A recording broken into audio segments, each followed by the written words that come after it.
सीधा विदेशी बाजार के संकेत आपके सामने रख देते हैं। सबसे पहले एसजीएक्स निफ्टी आपके टीवी स्क्रीन पर 16,284 के स्तर पर फिलहाल हल्की सी बढ़त के साथ यहां पर ट्रेड देखने को मिल रहा है। डाउ फ्यूचर्स में सपाट ट्रेंड है और निक्केई जो कि एक दिन की छुट्टी के बाद खुला है वहां पर तेजी के साथ फिलहाल कामकाज देखने को मिल रहा है। हांगकांग के बाजार में भी करीब 180 अंकों की तेजी यहां पर है, लेकिन बीती रात अमेरिकी बाजार में मिला जुला ट्रेंड देखने को मिला। एक सीमित दायरे में उतार चढ़ाव के बीच कामकाज डाउ में भी दिन भर चलता रहा और 100 अंकों की गिरावट के साथ वहां पर क्लोजिंग दिखी।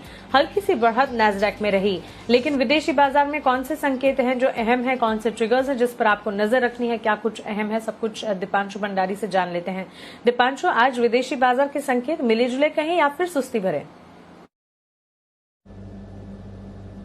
Good morning Mansi. ठीक ठाक एक्चुअली संकेत हैं। हल्की सी सुस्ती आपको आती हुई दिखी है स्पेशली अमेरिकन और यूरोपियन मार्केट्स में, पर उसके विपरीत अगर आप देखें एसजीएक्स निफ्टी हल्की बढ़त से ट्रेड कर रहा है। डाउ फ्यूचर्स भी एकदम सपाट है इस समय।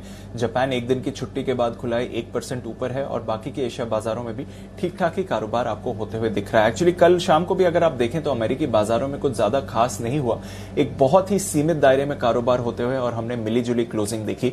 जहां परसों या फिर फ्राइडे के सेशन में हमने देखा था कि डाउ और एसएनपी पॉजिटिव क्लोज हुए थे और नैस्डैक गिरावट के साथ बंद हुआ था। कल शाम को हमने देखा कि डाउ और एसएनपी पर गिरावट थी और नैस्डैक पर हल्की पॉजिटिविटी दिखी, पर 200 पॉइंट्स के कम की रेंज में डाउ ने ट्रेड किया और वहां पर हमने देखा कि करीब 100 अंक गिरकर बंद हुआ। एसएनपी 500 तो लगभग सपाट था। नैस्डैक में जरूर हल्की बढ़त देखी है। स्मॉल कैप्स की बात करें तो रसल 2000 करीब 0.6% फिसला है, वहीं हमने देखा फ्राइडे को 0.6% की गेन थी। यहां पर बॉन्ड यील्ड पर हल्की सी और बढ़त हुई है, अब 1.32% के करीब आपको आती हुई दिख रही है 10 साल की बॉन्ड यील्ड। आईटी और बैंक शेयर्स यहां से बाजार को सहारा मिला है, स्पेशली बॉन्ड यील्ड बढ़ने से बैंक्स में थोड़ा एक्शन आते हुए दिखा। पर दूसरी तरफ हमने देखा कि energy, hotels, cruise stocks, airline stocks यहां पर भारी गिरावट आती हुई दिखी। जो इकोनॉमी से जुड़े सेक्टर्स हैं यहां पर दबाव था और उसकी वजह भी है कि कोरोना के मामले यूएस में बढ़ते हुए दिख रहे हैं। जहां पर पिछले हफ्ते हमने देखा कि 7 दिनों की एवरेज मामले करीब 74,000 के करीब आ रहे थे, अब 7 दिनों के एवरेज मामले बढ़कर 1,08,000 के करीब आते हुए दिख रहे हैं। तो रोजाना 1 लाख से ज्यादा कोरोना के मामले आ रहे हैं, तो थोड़ी मांग पर चिंता वहां पर बनती हुई दिख रही है। इसके अलावा कल का इन्फ्लेशन डेटा भी आने वाला है, तो उससे पहले थोड़ा कॉशियस सेंटिमेंट है जहां तक बाजार की सवाल है। पर इंफ्रा पैकेज पर रखिए नजर, जो 1 लाख करोड़ के इंफ्रा पैकेज की बात हो रही है, ऐसे पूरे संकेत हैं कि आज शाम को यूएस सेनेट इसे पास कर सकता है, मंजूरी दे सकता है, तो वहां पर सबकी नजर बनी हुई है।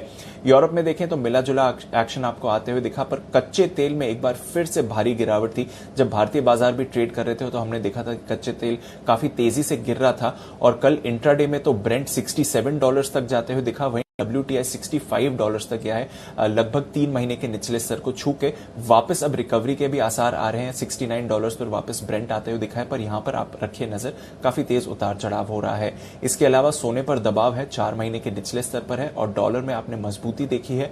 और क्रिप्टो बाजार पर रखिए नजर क्योंकि कल बिटकॉइन में 5% से ज्यादा उछाल आपको दिखा और 46,000 के करीब बिटकॉइन ट्रेड करते हुए दिख रहा है, तो यहां पर भी पिछले कुछ दिनों से आपको एक्शन बढ़ते हुए दिख रहा है।